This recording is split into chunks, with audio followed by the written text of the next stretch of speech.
Hey adventurers, this is Mark and welcome to Adventure Pass. All right, today we're going to talk about know before you go to Disneyland this summer. There are some quite significant changes and some things you need to know before you head to the parks uh, coming up this summer. So let's dive right into it. Um, so the first things first, the 70th celebration is still happening. This is the biggest thing to know right now that in Disneyland, they have the 70th celebration. It's still going on through August 9th of 2026. That means if you're visiting the park this summer, you are still getting a lot of the anniversary entertainment, food, merchandise, decorations, and special extras around the resort.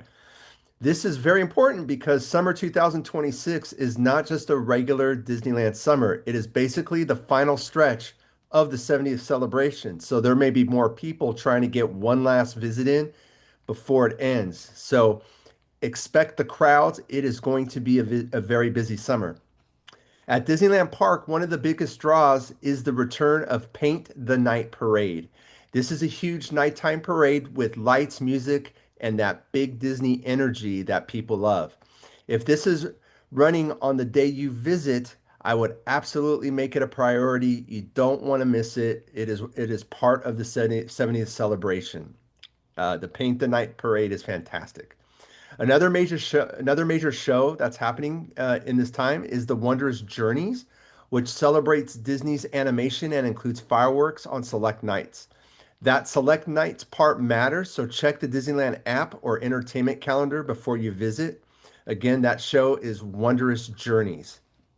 Over at Disney California Adventure, the big nighttime show is World of Color Happiness.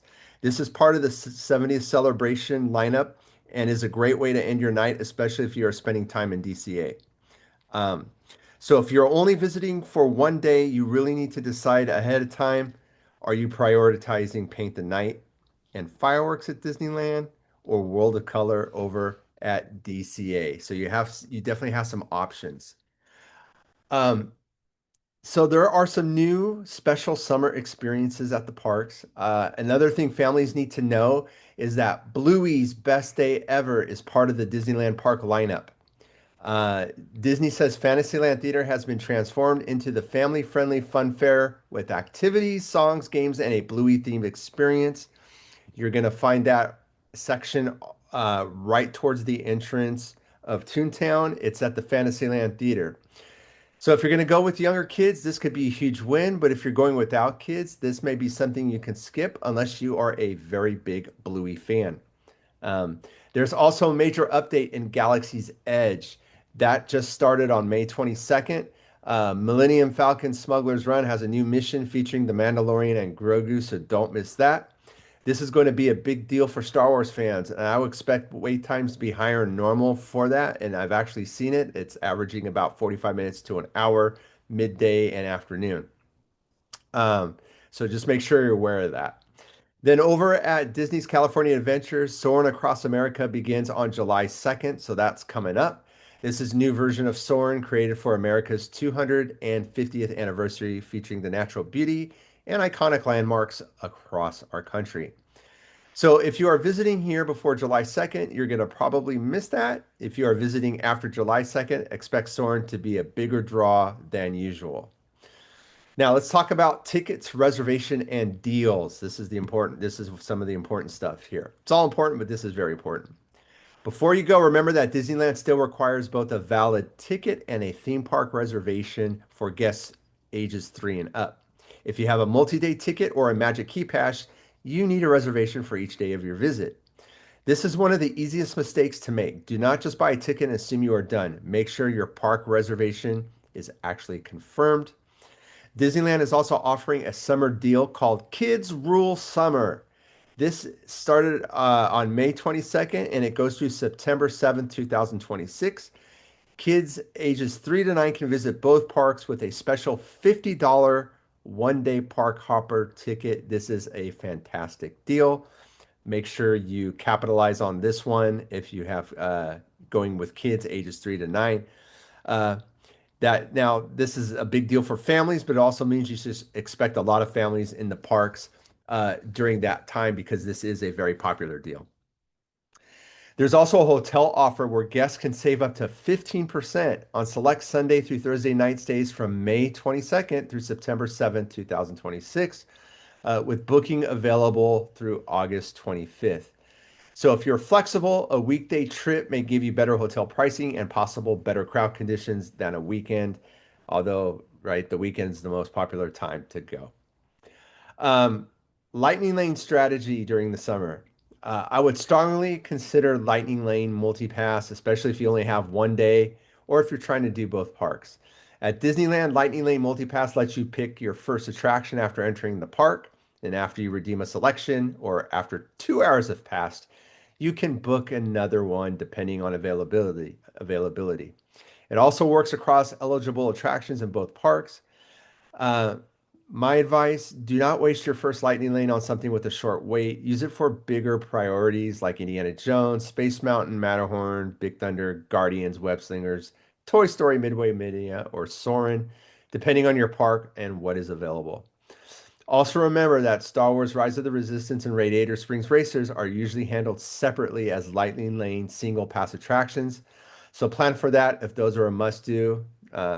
If you don't want to wait in the long lines, you can do an individual Lightning Lane for each of those, but it's going to cost you a little bit more.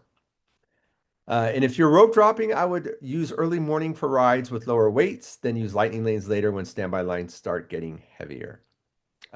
Check out my video on rope dropping. I have the ultimate rope drop, hands down. Look for it in my commentary videos. It's awesome. Now let's talk about the part that nobody likes to hear, closures. Disney states that refurbishments can change without notice, and guests should check the daily park hours and calendar on the Disneyland app for current closures. As of the current summer planning information, Pirates of the Caribbean has been closed for refurbishment with no official reopening date announced. Buzz Lightyear Astro Blasters has also been listed as closed for refurbishment. That matters because Pirates is a major people eater. When a high capacity ride like Pirates is closed, crowds spread into other parts of the park. So keep that in mind. That can make the wait times feel just a little bit heavier in Adventureland, Fantasyland, and Tomorrowland. So before your visit, check the app. Do not build your whole plan around one ride until you know it's open. All right, best summer game plan. Here's how I would plan a Disneyland Summer 2026 day. Start early, rope drop. Now, I know this sounds obvious, but summer crowds plus heat plus nighttime entertainment means the parks get more intense as the day goes on. If you're starting at Disneyland, I would rope drop Fantasyland, Tomorrowland, or Galaxy's Edge, depending on your priorities. If you want the new Mandalorian and Grogu mission on Smuggler's Run, consider doing Galaxy's Edge early. I would recommend that. That's my go-to usually. And if you're starting at DCA, rope drop Radiator Springs Racers if you are not buying the single pass, or start with Guardians, Web Slingers, or Toy Story Midway Mania, or Soarin'. Can't go wrong with any of those. By midday, slow down. This is when I would do indoor shows, food breaks, shopping, or attractions with air conditioning. Summer afternoons can be draining, and if you burn out by 3 p.m., you may miss the best entertainment at night. And in the evening, pick your nighttime priority. Paint the Night and Wondrous Journeys are probably the strongest Disneyland park combo. You can hit both of those shows at the same time. Okay. World of Color, you can do that over at Disney California Adventure. Um, that's your choice. And let me backtrack here. When I say same time on those other two shows, just put yourself over by It's a Small World. You can catch the one show, right, projected on the It's a Small World, and then you're already in place for the other parade. So two birds with one stone. And if you're park hopping, don't overdo it. Park hopping is great, but walking back and forth all day in summer heat can wear you out fast. All right, everyone, I hope you enjoyed this video, and I hope you all have a fantastic time over at the Disneyland Resort during the summer. If you love this video, if you like this video, please give me a subscribe, give me a like, and put in the comments below, what are your favorite strategies for the summer over at the Disneyland Resort? I want to hear from you. Thank you so much for watching, everyone. Take care, and I'll catch you on our next adventure. Have a good one. Talk to you soon.